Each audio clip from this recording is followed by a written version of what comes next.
नमस्कार जी। मैं पंडित पवन कुमार पांडे पुनः हाजिर हूँ आप लोगों के समक्ष। जैसे कि आज जो है कि कृष्ण पक्ष चतुर्दशी है और कल अमावस्या का तिथि रहेगा, और जिन मित्रों को अपने पितरों की तिथियों के बारे में नहीं पता है, माता पिता के तिथियों के बारे में नहीं पता है, वो सभी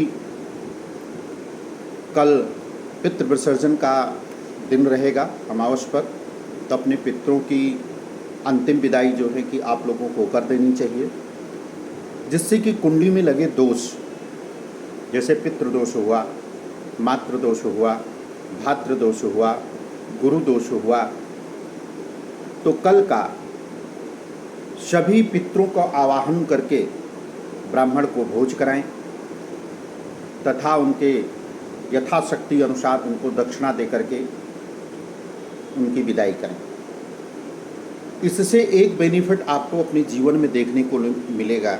सबसे पहले तो एक अपने मन में ही एक खुशियों की अनुभूति आप प्रकट करेंगे कि आपने कुछ अपने जीवन में कोई कार्य किया है, एक मन को संतुष्टि मिलेगी।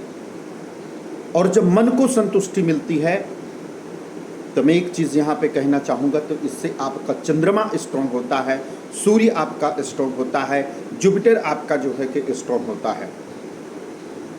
और जब ऐसी स्थिति अगर होती है तो निश्चित है कि अगर जन्म पत्रिका में पितृदोष के लक्षण भी अगर कहीं पर होंगे तो कहीं न कहीं आपके लिए शुभ फल प्राप्त कराएंगे। क्योंकि अगर पितृदोष अगर हमारी जन्म पत्रिका में होता है तो हमारी प्रगति नहीं हो पाती, हमारी प्रगति में बाधा उत्पन्न होने लगती है। वो चाहे कैरियर, बिजनेस, व्यवसाय को लेकर के करें, चाहे संतान की प्राप्ति करने के लिए करें, चाहे एजुकेशन या शिक्षा के क्षेत्र की बात करें, या चाहे पुत्र रत्न की प्राप्त करने की अगर बात करें। क्योंकि हर कपल्स शादी के पश्चात में हर कपल्स ये चाहता है कि मैं माँ बनूँ, मैं पिता बनूँ। तो खास करके कल का दिन जो है कि आप लोगों के लिए सबसे अहम रहने वाला है।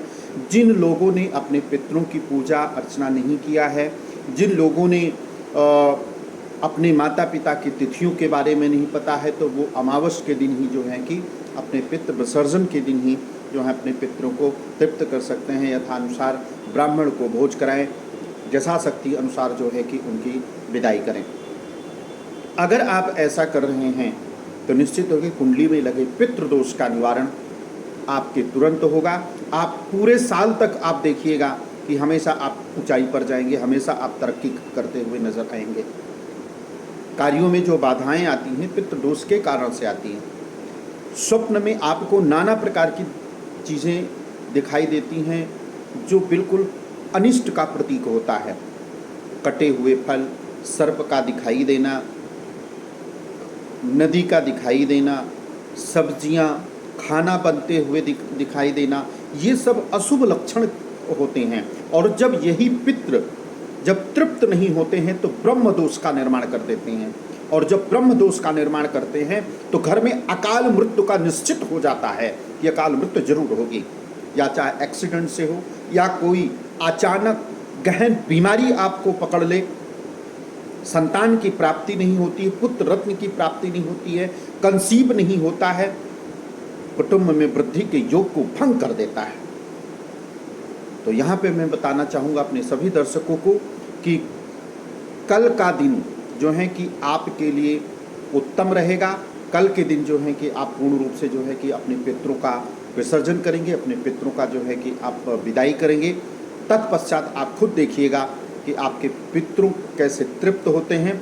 और एक लास्ट उपाय भी मैं आपको बतलाने चल रहा हूँ, इसको नोट कर लीजिएगा या इसको करने का प्रयास कीजिएगा कि कल संध्या के समय एक तिल का तेल का दीपक जो है कि और उसमें तिल डाल करके घर से दूर कहीं ले जा करके आपको एक दीपक प्रज्वलित करके जला देना है, और अपने मन में अपने पितरों के लिए प्रार्थना करनी है कि हे पितृगण, ये दीपक आपके रास्ते के लिए उजाला जो है कि प्रकट करेगा, आप इसे लेकर के जाएं।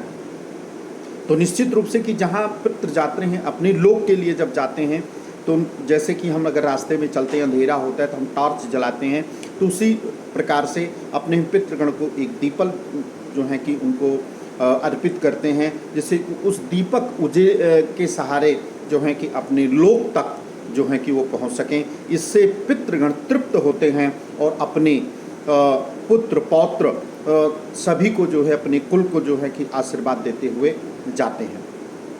तो ये रहा जो है कि आप सभी के लिए जो है पितृ विसर्जन को कैसे करना है, इसका उपाय क्या है, मैंने सारी चीज़ें आपको बताई हैं। बाकी विस्तार पूर्वक अगर परामर्श अगर चाहते हैं तो आप हमें जो है कि कांटेक्ट कर सकते हैं। डिस्क्रिप्शन में हमारा जो है कि नंबर है, उस पर भी आप मुझसे सीधे जो है संपर्क कर सकते हैं, सीधे आप मुझसे वार्तालाप कर सकते हैं। आज के लिए बस इतना ही, फिर मिलेंगे अगले एपिसोड में, तब तक दीजिए इजाज़त। नमस्कार।